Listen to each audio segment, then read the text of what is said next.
Yeah. Oh. Oh. Asmetia nabira kuotu jalali kunduga. Oh. Yeah. Asmetia ya bareedu ati fagaana makote yeroo si argu jalqabee onneen koo si filattee guutu akka qilleensa lafaan namartee boqonna naaf taate ija kee keessa yeroo ilaalu abjuun koo dhugooma taa'e boqonnaa bira dhaabatu harka koo keessa seeni jalalli keenya kaadu halkan keessaanii ifti Asmetia ati sirba lubbuu kooti.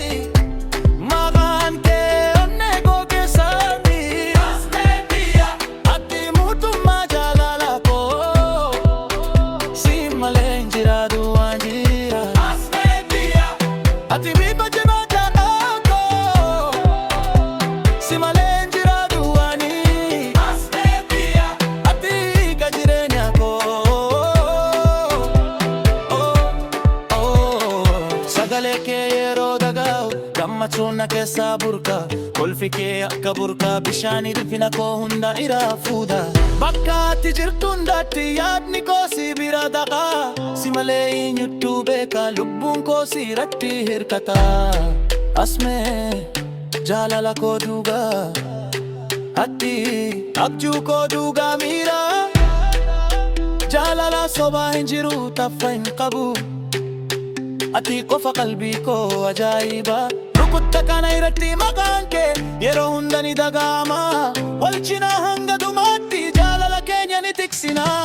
Yoo rubni dhufe wal haa jabeessinu yoo qilleensi bubbisee wal haa eeginu ati aduu guyyaa koo ati urjii halkan koo.